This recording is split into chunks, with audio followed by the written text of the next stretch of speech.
staff, thank you. It's an honor to speak at such a historic school. And I just want to say that I am a licensed teacher as well. I'm also a licensed realtor. And I have a very strong interest in history and anthropology and pirates as well. So specifically American history and how this entire country developed. So today, I'm going to talk about a brief history of piracy then and now. I'm not a great historian, so if there's a question that you have that you want to add to this discussion, feel free to raise your hand and just say, hey, I've got an idea, or I have something to add to that. I would really appreciate that. And so I'm going to go into this now, and I'm going to give you a little brief history of piracy, and then I'm going to talk about some of the discoveries that I found, and then I'm going to kind of focus on Blackbeard and then leave it open to questions and answers, a little discussion there. Okay? All right, so a brief history of piracy, then and now. So this discussion of piracy will trace back to the Romans through the Middle Ages and the Barbary Coast, and focus on the golden age of piracy within the 17th century, in addition to a discussion of a noted pirate of the Atlantic coast and his unfounded, mysterious origins. To end with the societal effects of modern-day piracy, and we can all add our own opinions of what we think is dangerous to us nowadays with piracy and with AI and all those things. So I'd like to start with Rome 100 to 44 BC, where pirates have brought terror to the oceans since the day of seafaring began. Inlets and islands made piracy by ship ideal, as many places were defined as hideouts. Ships were the main means of transport for larger quantities of goods, cargo, and merchandise. So we're looking at 1st century BC. The crush of piracy was out in the Mediterranean, where bandits threatened Rome's grain supply to Egypt. Julius Caesar even had an experience with Sicilian pirates as he was captured and held hostage. After his ransom was paid, he hunted the pirates down and had them, you guessed it, crucified. He was notorious for not giving in. So from Rome, piracy expanded to northern European barbarian raids and various coastal settlements of the Vikings, who were expert sailors, whose strike of land commoners and Christian monasteries left many groups in fear. Okay, and I'm going to go into the Middle Ages. Now, does anybody have any questions or comments to add to anything? Were you surprised about Julius Caesar? Yeah. I taught Julius Caesar over in, when it was Washington and Lee before they switched to the big school, and I had to teach the history of English, and boy, did I learn a lot. It was interesting. I liked teaching Shakespeare, and the kids liked it. Piracy in the Middle Ages. However villainous, barbaric groups developed and accepted societal ranks within civilizations during the Middle Ages, which were around 14 to 1500s, as many countries turned a blind eye to piracy when it harmed the enemy. So this is when the pirates started working for the rulers. Slave pirates of the 14 and 1500s, where North Africa ruled by the Turkish Ottoman Empire, depicted Muslim pirates called corsairs, who set sail to attack Christian trading ships and settlements to sell Christians as slaves over a period of 200 years. Up to 1 million Europeans are thought to have been kidnapped and enslaved as well. What you might want to look into that, read up on a later date of the late 1700s of Napoleon's attack on Egypt. In addition, the 1500s brought Europe to new lands to usurp profitable cargoes and involved anyone from a novice Navy recruit to a bored wealthy plantation owner such as Stede Bonnet. So you had such a large flux of people who were extremely wealthy and the majority who had absolutely nothing. So, but both of them in both camps wanted to be pirates.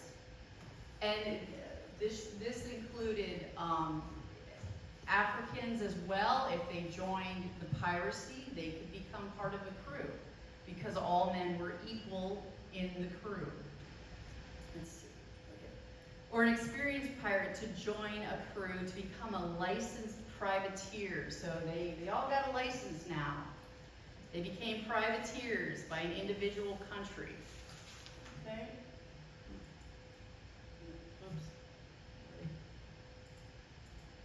Okay. The 1500s continued. Privateers were hired.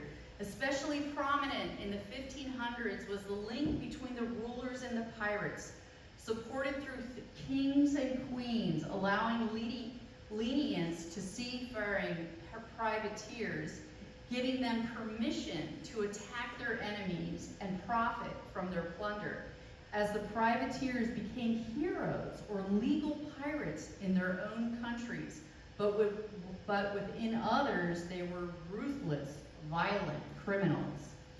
For example, Spain, Spanish conquistadors brutally invaded both Aztec and Incan nations in Central and South America, mining large quantities of precious metals, which they sent back to Spain by sea. Many times, privateers would search on the ocean for abandoned galleons or ships lost at sea. Most would use cannon fire to force surrender or on an approaching ship.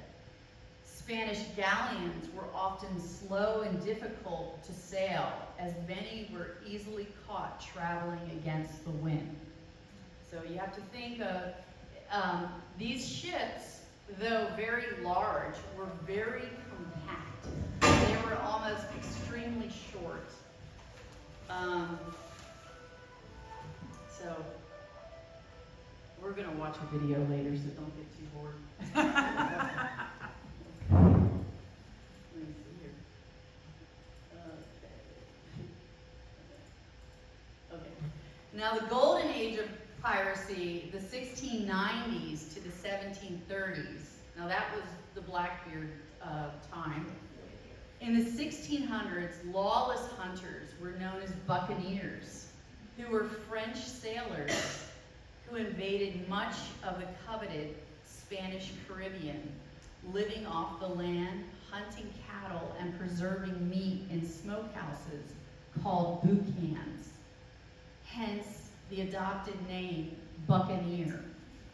Spain tried to drive out the hunters, but the French turned to piracy to gain territory.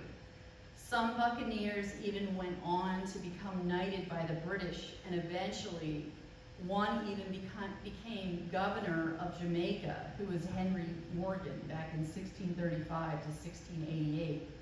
And to add to the mix, England went to war with Spain, 1585 to 1604, and created a formidable, unofficial navy who dominated the sea as many turned to piracy. And including, there were a lot of young orphans who were kidnapped in Britain, and they were thrown into the navy because they just didn't have enough people to join or to recruit. From the expansion of piracy in the Caribbean to its global reach within the Indian Ocean and the Atlantic seaboard, the golden age of piracy began around the 1630s and lasted until the 18th century. In the 1730s, when crime was at its highest off the Atlantic coast and all oceans. During piracy's pinnacle, pirate villains became seen as celebrities of the day, as the majority of people were living in dire poverty. So they were like, I would say, anybody who was into sports, I guess, nowadays. Everybody wanted to be a pirate if they could. Yeah. A little bit to Absolutely, yeah. Okay, so she talked about how this happened in the Caribbean, but it actually happened here as well. Because when they set up America, the way people got land is sea captains would bring people over, and they would get 50 acres for every person they brought, including their wife and children. And they did, in fact, go into England, and into London specifically, and they would find these orphans, and they'd put them on the boat because that was an extra 50 acres. And a lot of them would come as indentured servants at very young ages because it was just as good as anywhere else to be. And so they would come, and they would be indentured servants to the people here, many of the plantation owners. And so they would get their 50 acres to bring them, and then often get labor out of them once they got here. It actually happened here as well. Yeah, there's a lot. Yeah. But thank you for adding that. That's a good idea. Okay, in the 1700s and beyond, pirates dominating the eastern seaboard. So yes, they were coming here. They were coming into America. They were down in the Caribbean. It started, but they were from the Caribbean. They were moving people up from the Caribbean as well. So violence and brutality was a symptom of the 17th century. Violent, terrifying, full of chaos, wars, murders, and thieves. Profitable piracy continued within the Caribbean and up the Atlantic coast, just like Rosemary was talking about, as pirates such as Captain Kidd.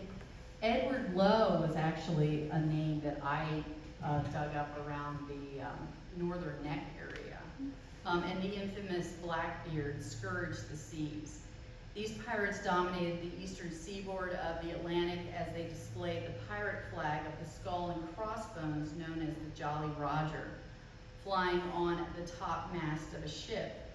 This flag warned approaching ships that the bandits would kill anyone opposed to them. The name Jolly Roger came from the French Jolie Rouge, which means pretty red one.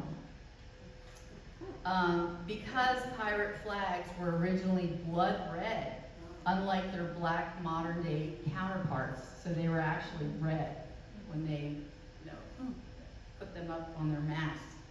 And I'm just going to talk mainly about Blackbeard. There's so many pirates that we could talk about, and but that was kind of like my kind of search of history. I took a trip through North Carolina, through the eastern part of North Carolina, and I went down through Dismal Swamp and all the way down to Edenton. I was down in Elizabeth City.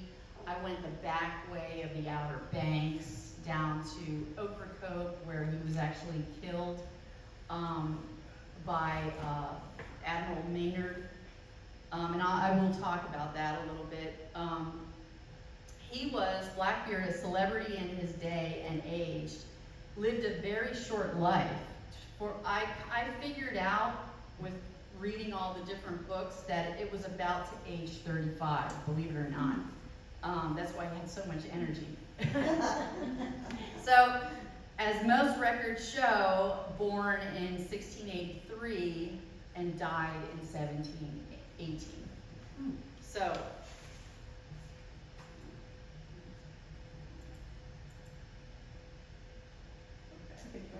yeah, I do want to about that one. So, Blackbeard's origins and life. He was born in most of the books I've read. He was born in Bristol, England, and trained by a privateer, Benjamin Hornigold. He could control as many as 400 men within a ship, which was pretty impressive. Can you think how cramped that must have been? Exactly. No kidding. That's what I was thinking. He also owned property on Plum Point in Bath, Virginia, and had as many as 14 wives. So, but now some of these books, I can show you this one book that Mr. Chomet, he was discussing this last week, and I actually have the book that he was discussing on, this one right here, and this is written in almost like a Middle English. It's a general history of robberies and murders of the most notorious pirates. Now, it was written with a pseudonym, Captain Charles Johnson, but actually Nathaniel Mist had written it. So, this is the big bad book that it really depicted Blackbeard as the most notorious pirate. However, demonic in character when described by Nathaniel Mist, which is in that book, but burdened by, he was, in other books, I have this other book that I also found. I went down to the Nautical Museum down in Beaufort, North Carolina, and that was absolutely amazing because it was a maritime museum that had its own library. And the library was half the size of this room. So I found, this is where I found one of the authors, Bayless Brooks, who actually did the genealogy of Blackbeard, and found out that he might have started in Bristol, but then his family moved to Spanish Town, Jamaica, and grew up there and was raised around probably as a teenager maybe. And his father had a second wife because the first one died during her time down there. And he was married. He was married a couple times, but he started out, and also this book finds that his father was actually a pastor, and he was also had a maritime background, a very strong maritime background, as most people did in those days, because the mode of transport was ships, you know.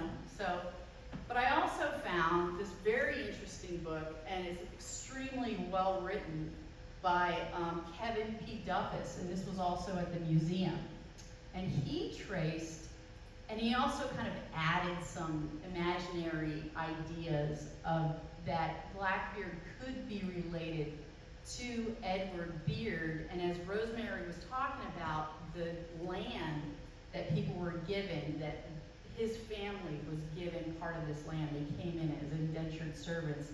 And the first person being a cooper, which was a person who made those big barrels that carried wine and different, you know, liquids across the seas. So this book is extremely interesting as well. And I'm going to give everybody a map of that, but I'm also going to talk about a little bit more of the political atmosphere back then. Yes, the last name Beard, absolutely. Hold on a second. So, did you want to pass these out? Sure. On the front, it's the Beard, this Beard family, and then on the back, it's the other book that states his records following a specific deeds. There you go. Thank you. So, let's go back. So, yeah, Nathaniel Mist really put Blackbeard in a pretty negative light. He was fierce. He probably would have been pretty mean as well. I mean, he didn't. He had to control 400 men, but I don't think he murdered as many people as, you know. He would. What would happen back in the day is if he caught a ship, he would take the prisoners and just kind of leave them on a desert island to their own devices, which is not nice either, right? So origin theories trace to Edward Beard, to the family of Bath, Virginia. And I did go down to Bath, and I stayed in a little Airbnb down there. And the interesting thing about Bath is that there's not much down there but farmland. But back in the day, it was quite a party place for these, pirates coming in, because they could hide into parts of the Pimlico Sound. And when they left, like towns such as Edenton, they, if the pirates, if they treated the pirates with respect or whatever, they would put some of their booty or their whatever they gained from a ship's, going out to sea and gathering things, they would actually put it in the cypress trees for people to find. And so Bath was interesting because a pastor was really upset that all the revelry was going on, and he actually put a curse on the town that it would never develop financially. So what happened was, to this day, they only have 2 restaurants, which are very small, and they don't even have a bank. So the only people that live there are just people who have homes down there. There's no jobs, there's nothing. So, don't party too hard, right? So, I did find that there, and I haven't been to Jamaica yet, but it's on my places to go. There's a possible childhood in Jamaica in Blackbeard growing up in St. Catherine's Parish of Spanish Town. So, from there, I can talk about why there are no, Virginia nor North Carolina hasn't a Blackbeard Boulevard, is because Governor Spotswood, so we know Spotsylvania County was named after Governor Spotswood, and he was very loyal to the crown in England, but at the time, it was turning over to a Hanoverian German king, George I, who he didn't even speak much English. So the royal family have very strong German ties, who wanted to secure a Protestant accession to the throne in rejection of King James II, who was a Catholic. So Spotswood went after Blackbeard. He was very power hungry. He actually he purchased at least 80 acres of what is Spotsylvania County, Fredericksburg, all the way south of that. And he had Blackbeard killed and beheaded by Admiral Maynard, who was in charge of the British fleet and crew at what is now Springer's Point in Ocracoke in the Pimlico Sound. I also went down there as well. It's a very nice area to go swimming. It's very shallow and it's on the Sound. It's a very beautiful area, and they have the trees on Ocracoke, because there's so much wind down there, they're all very twisty. And you can go through a little path, and they have like a little graveyard, and it has these little horse heads, and it's just kind of crazy. It's a very unique type of area. So anyway, why Virginia nor North Carolina hasn't a Blackbeard Boulevard? So let's go there. Okay. Governor Spotswood's defeat of Blackbeard through the English Royal Navy, and Governor Spotswood wanted jurisdiction over the booty of all the ships of the Pimlico Sound. Even if the English went in and they seized it, Governor Spotswood wanted all of that. Now, Blackbeard did his best to completely try to defeat them, and he even ran the it's called the Queen Anne's Revenge ship in the ground right outside of Fort Bacon. So, and then he got onto another ship. So he's very crafty. His problem was that by the time Admiral Maynard, they crept upon him finally, and they got on a very small sloop, Blackbeard was as drunk as a skunk from drinking all the wine on board.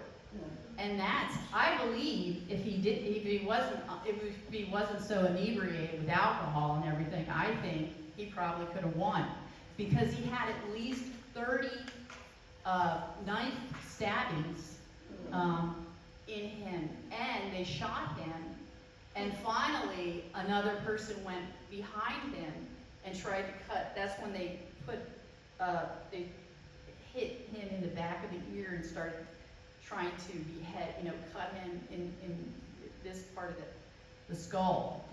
So, and he finally fell, and that's what happened, and then they threw him overboard.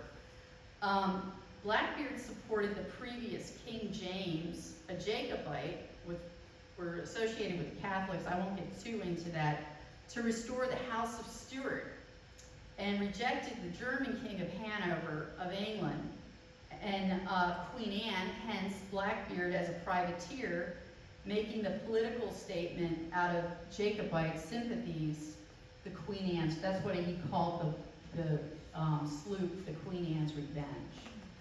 So, and I've got one more. So our question and answer, our theories. My theory is Blackbeard's height was 6'4".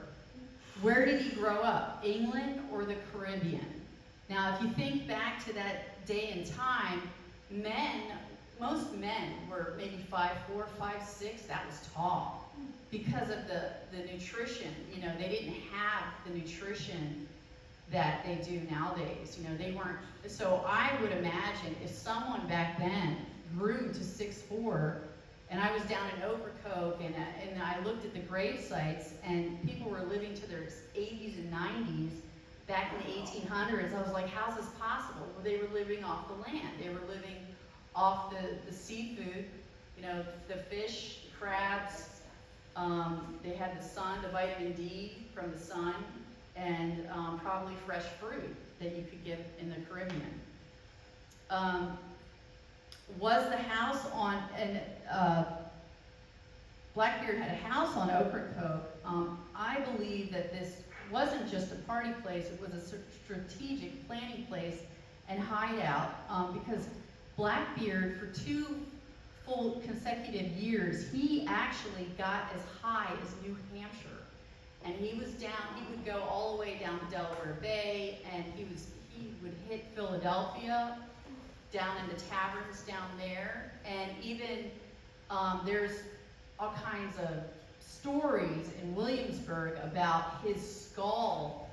I mean, his head was placed, I think it was down in Hampton Roads, but for some reason his skull became part of a punch bowl that was in the Raleigh Tavern, a silver punch bowl. So I don't know how that happened, but it's just one of those stories. Anyway, my question was, did the pirate booty, was that used to build up cities and collegiate establishments such as William and Mary? And I found out that some of that was true. Spotswood's, was Blackbeard as villainous as the stories portray?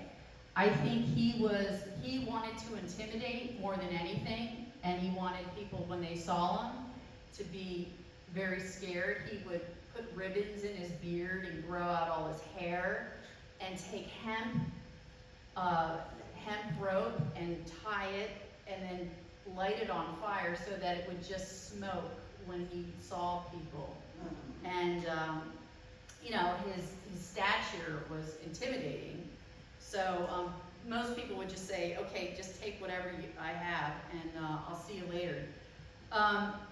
Spotswood pretty much wanted to control of all the territories. And I wanted to talk about, briefly, there was a blockade of Charleston, South Carolina. I don't know if you've heard of that, but Blackbeard went in and he took about 4 ships. And he said, we don't want any money, we want your medicine. So back in the day, especially if you were a pirate, you would go into a port and there were brothels all over the place. So a tremendous amount of people died of syphilis back then. So he wanted a silver mercury needed to cure the syphilis back then. It was found to. So, and this was found on the wreckage of the Queen Anne's Revenge that was stuck on a sandbar out in Topsail, North Carolina. So, but that's pretty much all the things that I noticed and I found, and I spoke to many people when I was down in Bath. People would have, there are all kinds of stories, and I was on like this kind of like wild goose chase, and they said, oh, Blackbeard lived here, he lived here, and then I would go up there and we're like, no, he never lived here. And so, I mean, I was kind of, chasing my tail for a while, but it was interesting, and I got to talk to all kinds of people, and there were many stories all over the place. But anyway, I just thought I'd share that with you. And you're more than welcome to take a look at some of these books. They're very interesting, and there's a real small one on the Pirates of North Carolina as well. So, yes. Oh, I have just a brief video. It's just 6 minutes long, so you can just take a look at what I've been talking about. Were they ever able to trace like his kids, or have they ever? Yeah, this book probably does the best. If you look at the back of this, yeah, it talks about if he had children. I think he had two children. It talks about the father. So this book, Gotcha. Blackbeard Reconsidered, Yep. and this is a hard book to find. I Yep. couldn't find it on Amazon or anything. Oh, wow. So I actually went down to, when I was down at the museum, I found it. Got it. Yeah. What are the 14 wives? Well, the 14 wives were women that he met in ports. He might have married them overnight. Maybe they were, he saw them every couple weeks or so. It was something like that. He was, I guess, imposing man. He was probably pretty attractive for back in the day, and so. But maybe not necessarily married. Maybe just married. No, this book talks about him actually having a wife and children, and getting married in his early 20s. Gotcha. And then he just decided, I guess because he didn't have the money coming in, he wanted to go out to sea to make money. Because that's, people weren't making any money back then. You were either a king and a queen, or you were, you had to go out and do something disaster. Yeah. You want to make it large. Probably turn it. Blackbeard's early life is shrouded in mystery. Do you want me to do that, or do you want me to go? Edward You turn it Thatch. up. He may have been a sailor from the English port of Bristol.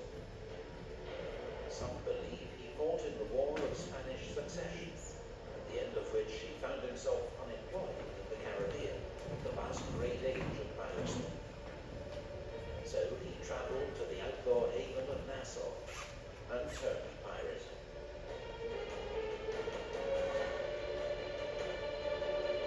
In the spring of 1717, he sailed as second in command to the pirate captain Ben Hornigold. They cruised America's east coast, seizing and plundering 8 merchant ships. That summer, Blackbeard met Stede Bonnet, known as the Gentleman Pirate, and took over command of his ship, the Revenge. Then he returned to terrorize the American colonies once more, capturing 15 ships in just 3 weeks. Blackbeard used fear as a weapon, terrifying opponents into a quick surrender. But there's no record of him ever torturing or murdering any of his victims. That autumn, Blackbeard sailed to the Windward Islands. Off St. Vincent, he captured La Concorde, a French ship carrying 500 slaves bound for the sugar plantations. Blackbeard refitted the ship with 40 guns and renamed her Queen Anne's Revenge. He now commanded one of the most powerful warships in the Caribbean. 4 ships and 250 crew, Blackbeard rampaged through the West Indies, capturing and burning ships, as well as the French colony of Guadeloupe.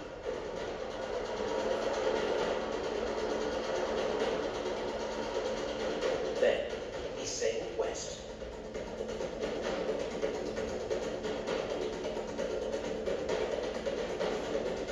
In the Gulf of Mexico, he wrought havoc amongst Spanish shipping and earned himself a new nickname, El Gran Diablo, the Great Devil. But despite many prizes, morale was low amongst Blackbeard's crew. They hadn't had a big haul in months. The men wanted gold. So Blackbeard sailed to the Florida coast, where the Spanish treasure fleet had been wrecked 3 years before. His men searched the wrecks for gold and silver, but scavengers had already taken the easy spoils, and they found little of value. Blackbeard continued north to Charleston, South Carolina. In the boldest move of his career, he blockaded the port for 6 days, seizing goods and hostages from any ships entering or leaving the harbor. Continuing up the coast, Blackbeard entered Topsail Inlet, looking for a hideaway. But his flagship, the Queen Anne's Revenge, ran aground and sank. Gentleman Stede Bonnet now chose to part ways with Blackbeard. 4 months later, he was dead, hanged in Charleston as a pirate. Blackbeard marooned part of his crew and sailed with his closest companions to Bath, North Carolina, where he secured a royal pardon from the governor as part of a pirate amnesty. He and his men set up base on Ocracoke Island, but were soon back to their old ways, plundering 2 French ships out at sea. Blackbeard claimed his loot, 180 barrels of sugar, came from an abandoned ship, but few were fooled. Alexander Spotswood, Lieutenant Governor of the neighboring colony of Virginia, now decided to deal with Blackbeard once and for all. Flouting colonial law, he sent a naval task force to North Carolina with orders to take Blackbeard, dead or alive. Lieutenant Maynard of the Royal Navy and 60 men caught the pirates off guard at Ocracoke Island. Blackbeard was outnumbered 3 to 1, but he fought skillfully and bravely to the end. Finally, he was cut down by one of Maynard's men. His body was found to be covered with 20 sword cuts and 5 bullet wounds. Blackbeard's head was cut off and fixed to the bowsprit of the Navy sloop to prove he was dead. Blackbeard's reign of terror lasted less than 2 years, during which he plundered an estimated 40 ships. But his careful and deliberate use of terror forged a legend that would last for centuries. Epic History TV relies on the generosity of fellow historians.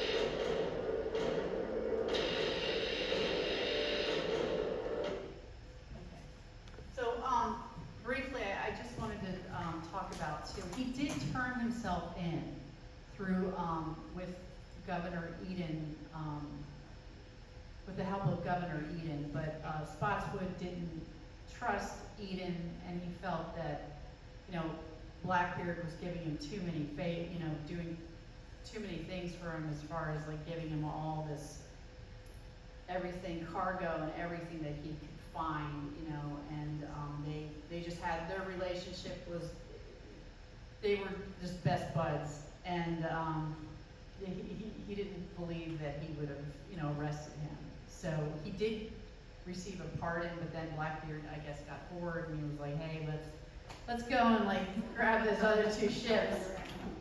So I guess there wasn't too much to do back in the day. But yeah. So when he took over the ships that, for instance, had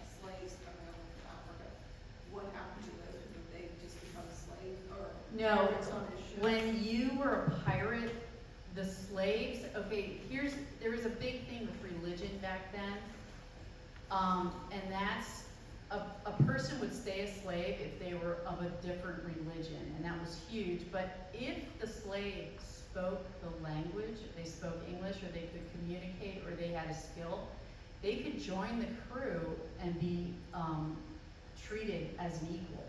So, but it was up to them.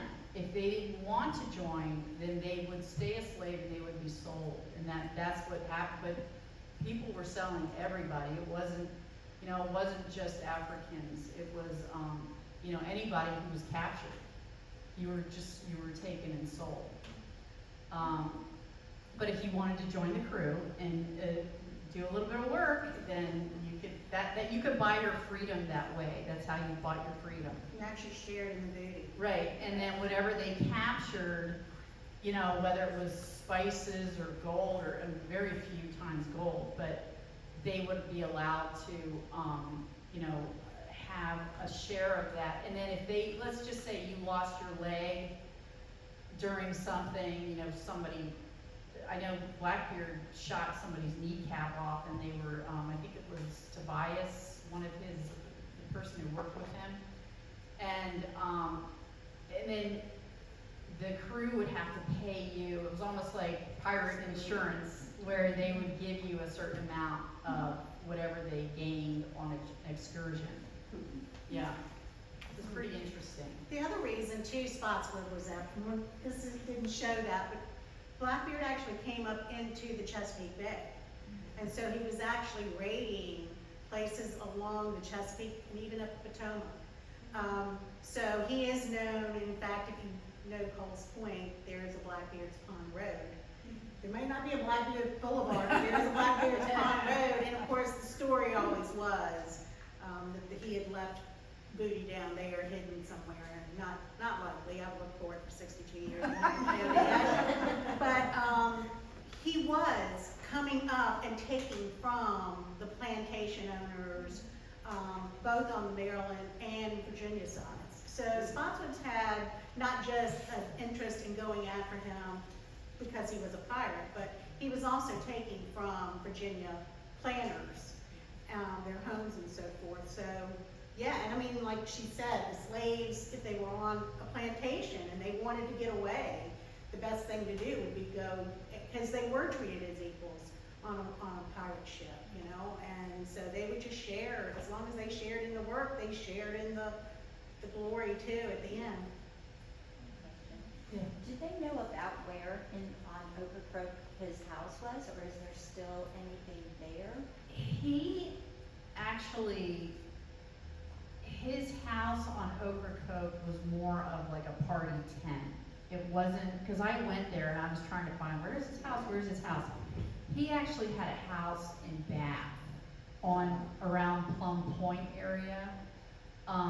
But the Overcoat was more, if he had a house there, it was demolished or something. I couldn't, because I tried, really hard. I thought it was one house, but they said it wasn't, and it was actually, if you owned anything at all, it was off on Plum Point, and you couldn't get there because it's privately owned now by someone else. So I don't even know what's back there, I was just kind of, I had my dog with me. For erosion, it may be overboard too. Yeah. Excuse me? Erosion, it may be overboard. Oh, yeah, I mean, The Outer Banks have been eroding for years, just like the Potomac here. Right.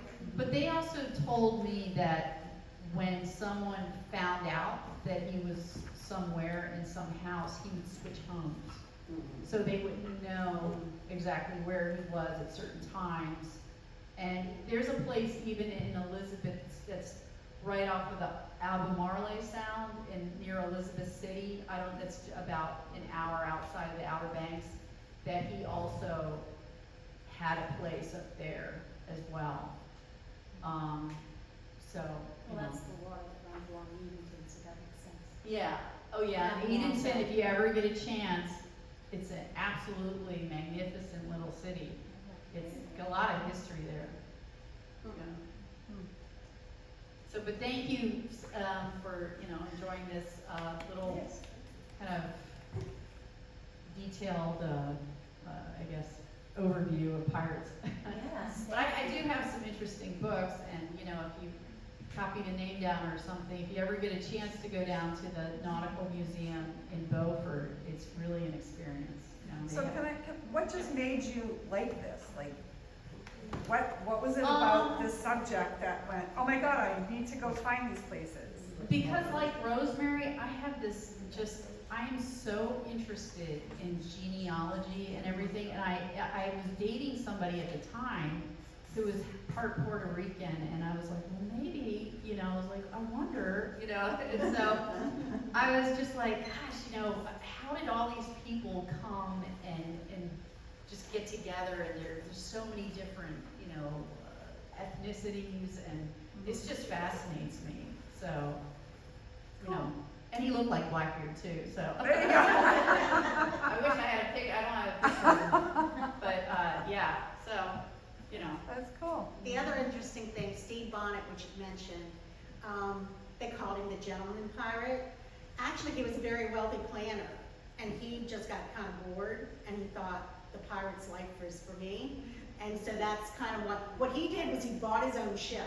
You know how pirates usually steal ships from other people? Oh no, he just went on out and bought his own ship and rode up and down. So when Blackbeard kind of intimidated him and took him over, he just said, okay, well, I'll go play with you. And just let him be the leader of the pack, and he just went with him until it looked like things weren't going so well when he got to Charleston. So.